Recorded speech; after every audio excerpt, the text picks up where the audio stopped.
the Italian Football Podcast. Before we talk about Atalanta, let's talk about Randal Kolo Muani, because he is somebody that Juventus management, Motta, and Juventus fans will be praying and hoping that he can be the man that changes around their season and gets them into that top four, gets them into Champions League qualification, which if they don't do is a complete disaster for the project and sets them back so much sportingly, financially. It would be a complete disaster if they don't get in the Champions League. So Kolo Muani has come is by the time that everybody listens to this, it might even be official. He's agreed on a loan until the end of the season, a dry loan, no buy option clause from PSG. He undergoes medical tests. I understand on Wednesday, and then hoping to train for the first time on Thursday. So by the time you guys listen to this, it might be official. And Motta kind of wants him to be available to play already on Saturday against Milan in that massive game. Vlahovic is out with allegedly with a muscle injury. There's a lot of conspiracy theories that maybe he might not be injured, but we don't know if he's going to be available for that game. Probably not. I don't know. But yeah, I mean, listen, Juventus needed a forward desperately. They've because of Giuntoli's failings, they've gone the entire first half of the season with just Vlahovic as their only available striker. Obviously, he's injured, so the last two games they played without a striker, and they have done before that. So they needed a striker. They brought in Kolo Muani is the guy that comes in, so there'll be no Joshua Zirkzee now. And it's this season has been it's been a disaster for Kolo Muani. He's played only 453 minutes of football, 2 goals in all competitions. He did score 3 goals for France in the Nations League. He's played a bit more for them. He played against Italy in the game that France won in Italy to when they finished top of the group. He's a player that I really liked at Frankfurt. I have to say, I really did like him. He has the pace. He has the dribbling. He's very unorthodox kind of running style. He's tall, very tall player, over 6 foot, I think 6'2". But he's very kind of languid the way that he runs with the ball, and quite difficult. Kind of bit kind of Faustino Asprilla, kind of the way that he runs with the ball, kind of difficult to stop when he goes into his dribbling. Really good at Frankfurt, scored 26 goals in 50 games for Frankfurt, so kind of like 1 in 2. And that got him the €90 million move to PSG in the summer of 2023. It's not worked out there at all. He's failed. 11 goals in 54 games in all competitions, and this season's been a disaster. I mean, Luis Enrique gave up with him quite a few months ago, and they've been trying to offload him for January, and they have now. So Juventus have to kind of pray that they kind of get the Frankfurt Kolo Muani and not the PSG one. I mean, I think the strengths of him is he's versatile. He can play right wing, left wing, and in the centre. When I've seen him play, I've generally seen him play more on the wider roles. He has moved kind of centrally more kind of like later on in his career. Juventus need him in the centre. That's where Juventus need a player to come in and make the difference, to bring the goals, to be able to link the play, to do all the things that Vlahovic hasn't been able to do. So Juventus have to pray that that's what he does, because that is where Juventus really, really are lacking, and hope that he can bring in some goals, because Juventus are lacking goals and they are lacking creativity. Long term, there's not risk involved in this, in the sense that it's a dry loan. So financially, I think Juventus will actually pay his salary for the rest of the second half of the season. But there's no kind of financial risk in terms of a fee long term. So they can see how he does and then take it from there. But obviously, the risk is, as I said, Juventus need to finish in the top 4, and if they don't, financially, that is a disaster for the club.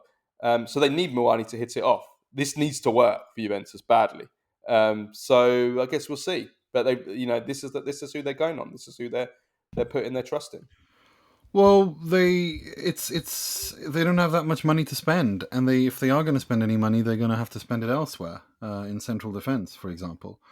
And that's why this is what they can do. This is what they can muster.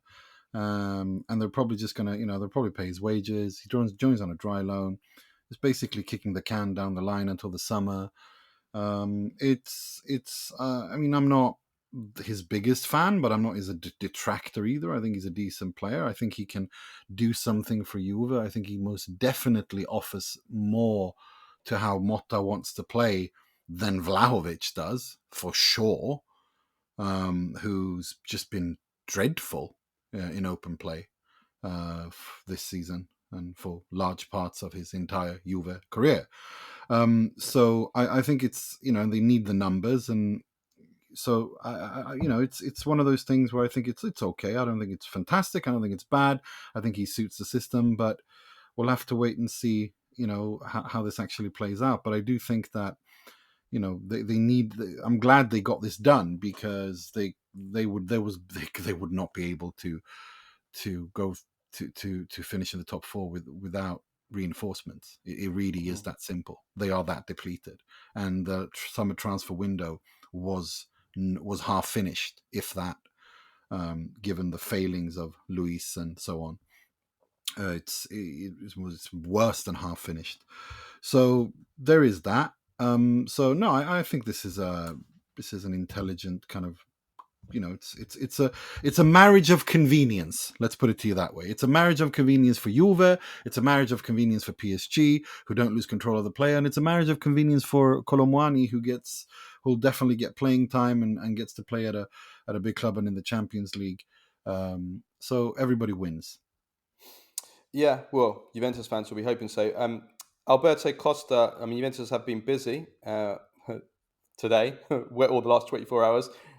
They are about to announce a new signing. Again, this might be official by the time you guys listen.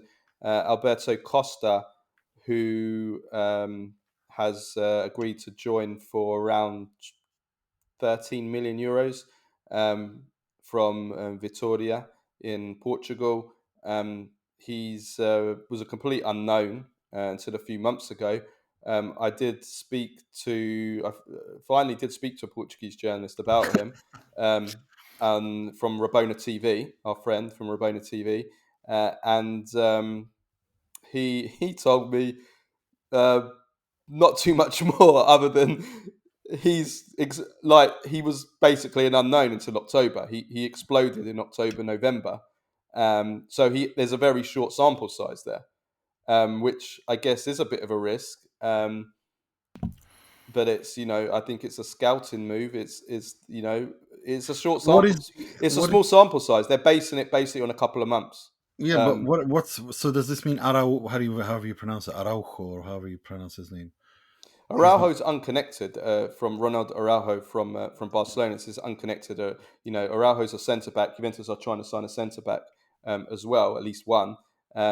That's what I'm saying. Financially, like, how does this impact their ability to sign? No, I don't think it. I don't think it. I haven't done the maths, but I don't think this will. I think this is just basically on the books, on the accounting books. This is basically a straight replacement for Danilo.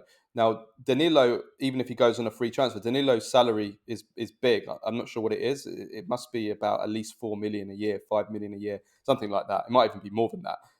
So that's coming off the books, like 4 or 5 million every year is coming off the books. However much he's getting, is coming off the books.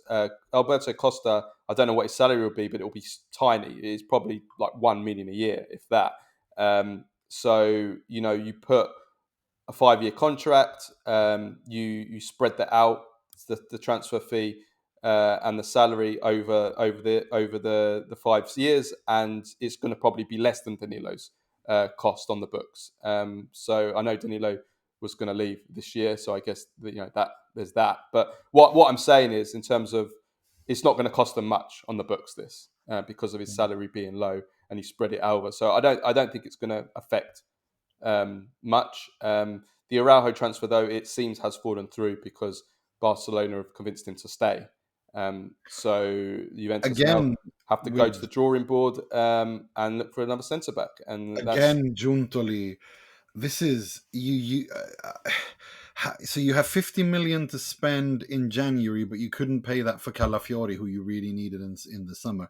I'm sorry, but this is stupid. Well, I don't know if they've got that much. I don't know if they've got that much. Yeah, but you still didn't get him. I mean, it's becoming... Well, no, I think the criticism of Calafiori, yeah, I agree with you. It comes down to kind of how they spent their money in the summer, didn't they? Like with yeah, but if you still got that amount of money to spend in January for a central defender, it would have been smarter to spend that in the summer. Well, yeah, of course, but and then you still end up not getting the player. the, I mean, it's just the it's a criticism mess. here is we're in the middle of January now, halfway during the January transfer market, and they've had since October when Bremer did his ACL. They've had 3 months, over 3 months now, to sign a centre back, to get everything done and ready and prepared. And now we're at the middle of January, and the player that they're going for, Araujo, is now suddenly in the middle of January revealed that he doesn't want to join Juventus, and he's going to stay at Barcelona, probably sign a new contract there.